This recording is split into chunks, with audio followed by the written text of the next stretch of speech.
celebration of the birth of the greatest person in history. We warmly welcome you to a tableau that portrays the story of Jesus' birth. The program is directed by Lina Benil and is brought to you by a group of friends. Yet they called him Healer. He brought no army, yet kings feared him.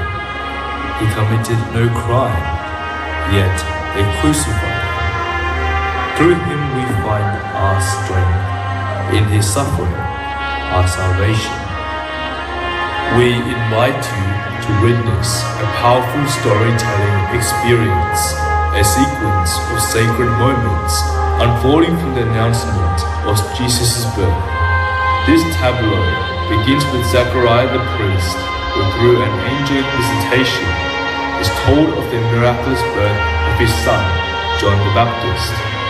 From there, we move to the angelic visit to Mary, announcing that she will conceive by the Holy Spirit, and continue through the unfolding events that led to the birth of Jesus in Bethlehem.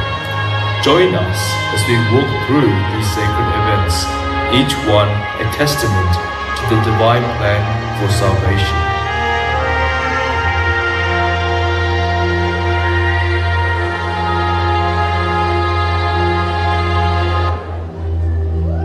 ഹീറോദോസ് യൂദയ രാജാവായിരുന്ന കാലത്ത് അബിയായുടെ ഗണത്തിൽ സക്കറിയ എന്നൊരു പുരോഹിതനുണ്ടായിരുന്നു. അഹ്റോന്റെ പുത്രന്മാരിൽപ്പെട്ട Elizabeth ആയിരുന്നു അവന്റെ ഭാര്യ.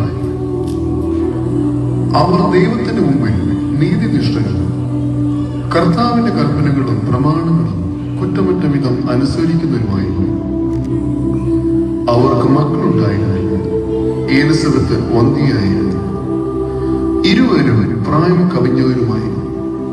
തന്റെ ഗണത്തിൽ നിശ്ചയിക്കപ്പെട്ടിരുന്ന ക്രമം അനുസരിച്ച് ദൈവസന്നിധി ശുശ്രൂഷ നടത്തി വരുവാൻ പൗരോഹിത്യ വിധി പ്രകാരം കർത്താവിന്റെ ആലയത്തിൽ പ്രവേശിച്ച് ധൂപം സമർപ്പിക്കാൻ സഖറിയായ്ക്ക് കുറിവന്നു.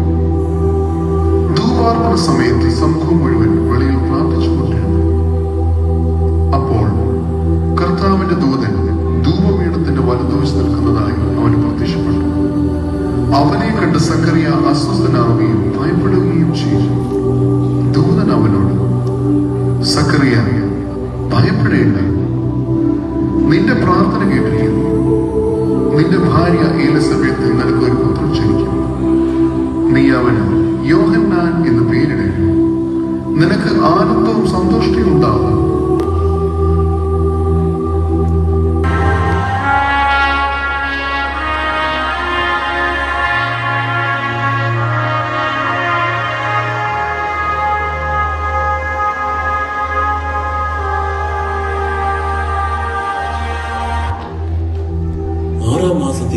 ദൈവം ഗബ്രിയേൽ ദൂതനെ നസറേത്ത് എന്ന ഗലീല പട്ടണത്തിൽ ദാവീദ് ഗൃഹത്തിലുള്ള യോസേഫ് എന്നൊരു പുരുഷന് വിവാഹം നിശ്ചയിച്ചിരുന്ന കന്യകയുടെ അടുക്കൽ അയച്ചു. ആ കന്യകയുടെ പേർ മറിയ എന്ന് ആയിരുന്നു. ദൂതൻ അവളോട്, കൃപ ലഭിച്ചവളെ, നിനക്ക് വന്ദനം, കർത്താവ് നിന്നോട് കൂടെ ഉണ്ട് എന്ന് പറഞ്ഞു.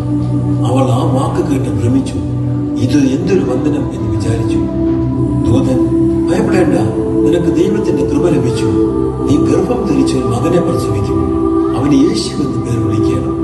അവൻ വലിയവനാകും, അത്യുന്നതന്റെ പുത്രനെന്ന് വിളിക്കപ്പെടും. മറിയ ദൂതനോട്, ഞാൻ പുരുഷനെ അറിയായികയാൽ ഇത് എങ്ങനെ സംഭവിക്കും എന്ന് പറഞ്ഞു. അതിന് ദൂതൻ, പരിശുദ്ധാത്മാവ് നിന്റെ മേൽ വരും, അത്യുന്നതന്റെ ശക്തി നിന്റെ മേൽ നിഴലിടും.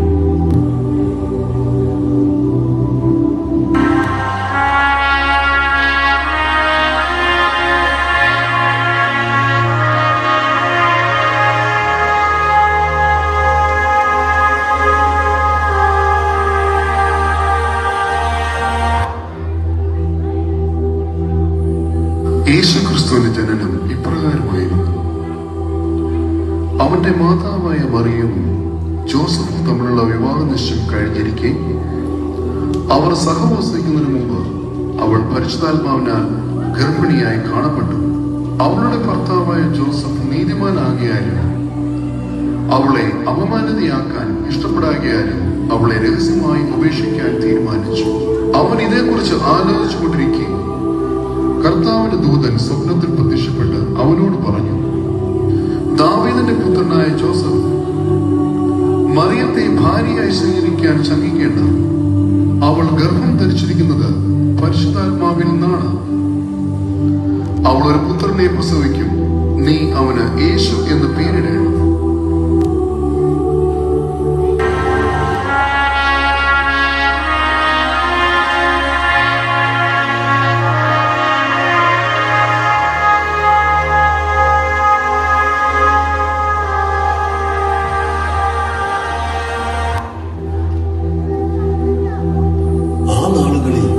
ഒരു യഹൂദിയ പട്ടണത്തിൽ ബന്ധപ്പെട്ടിച്ചു.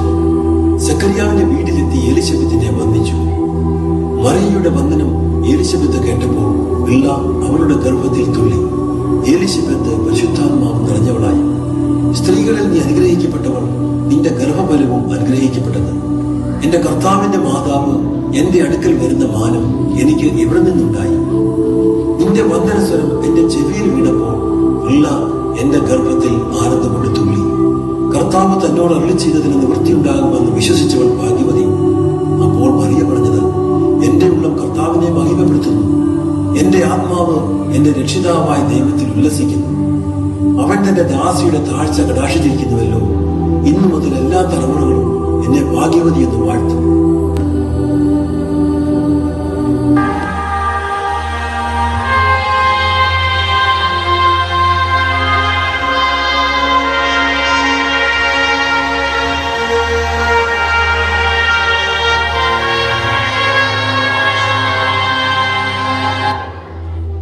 ആ കാലത്ത് ലോകമൊക്കെയും പേർ വഴി ചാർത്തണമെന്ന് അഗസ്തൂസ് കൈസറുടെ ഒരു ആജ്ഞ പുറപ്പെട്ടു.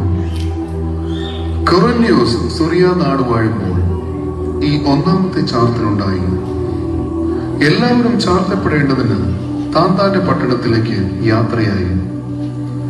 അങ്ങനെ ജോസഫും ദാവീദിന്റെ ഗൃഹത്തിലും കുലത്തിലും ഉള്ളവൻ ആകൊണ്ട് തനിക്ക് വിവാഹം നിശ്ചയിച്ചിരുന്ന മറിയ എന്ന ഗർഭിണിയായ ഭാര്യയോട് കൂടി ചാർത്തപ്പെടേണ്ടതിന് ഗലീലയിലെ നസേത്ര പട്ടണം വിട്ടു.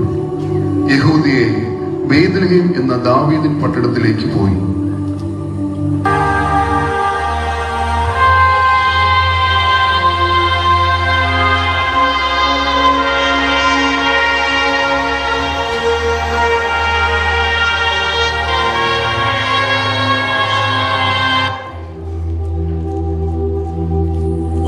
ആ പ്രദേശത്ത് ഇടയന്മാർ രാത്രിയിൽ ആട്ടിൻകൂട്ടത്തെ കാവൽ കാത്ത് വെളിയിൽ പാർത്തിരുന്നു. അപ്പോൾ കർത്താവിന്റെ ഒരു ദൂതൻ അവരുടെ അരികെ നിന്നു. കർത്താവിന്റെ തേജസ് അവരെ ചുറ്റി മിന്നി. അവർ ഭയപരവശരായി തീർന്നു. ദൂതൻ അവരോട്, ഭയപ്പെടേണ്ട, സർവ്വജനത്തിനും ഉണ്ടാകുവാനുള്ള ഒരു മഹാസന്തോഷം ഞാൻ നിങ്ങളോട് സുവിശേഷിക്കുന്നു. കർത്താവായ ക്രിസ്തു എന്ന രക്ഷിതാവ് ഇന്ന് ദാവീദിന്റെ പട്ടണത്തിൽ നിങ്ങൾക്കായി ജനിച്ചിരിക്കുന്നു. നിങ്ങൾക്ക് അടയാളമോ ശീലകൾ ചുറ്റി പശുത്തൊട്ടിയിൽ കിടക്കുന്ന ഒരു ശിശുവിനെ നിങ്ങൾ കാണും എന്ന് പറഞ്ഞു.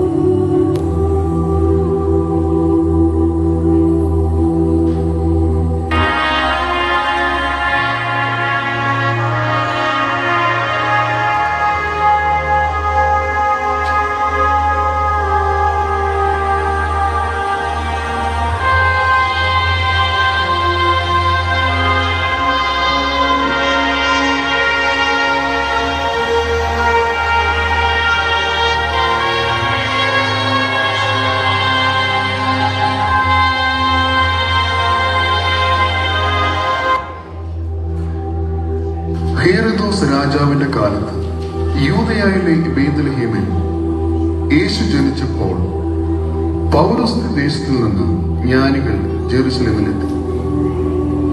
അവർ അന്വേഷിച്ചു, എവിടെയാണ് യഹൂദന്മാർ രാജാവായി ജനിച്ചത്?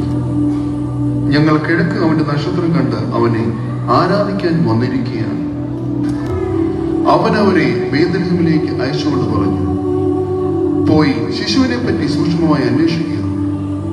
അവനെ കണ്ടു കഴിയുമ്പോൾ ഞാനും ചെന്ന് ആരാധിക്കേണ്ടതിന് എന്നെയും അറിയിക്കുക. രാജാവ് പറഞ്ഞത് കേട്ടിട്ട് അവർ പുറപ്പെട്ടു. കിഴക്ക് കണ്ട നക്ഷത്രം അവർക്ക് മുമ്പേ നീങ്ങിക്കൊണ്ടിരുന്നു. അത് ശിശു കിടക്കുന്ന സ്ഥലത്തിന് മുകളിൽ വന്നു നിന്നു. നക്ഷത്രം കണ്ടപ്പോൾ അവർ അത്യന്തം സന്തോഷിച്ചു. അവർ ഭവനത്തിൽ പ്രവേശിച്ച് ശിശുവിനെ അമ്മയായ മറിയത്തോടുകൂടി കാണുകയും അവനെ കുമ്പിട്ട് ആരാധിക്കുകയും ചെയ്തു. നിക്ഷേപ പാത്രങ്ങൾ തുറന്ന് പൊന്നും കുന്തിരുക്കവും മീറയും കാഴ്ചയർപ്പിച്ചു.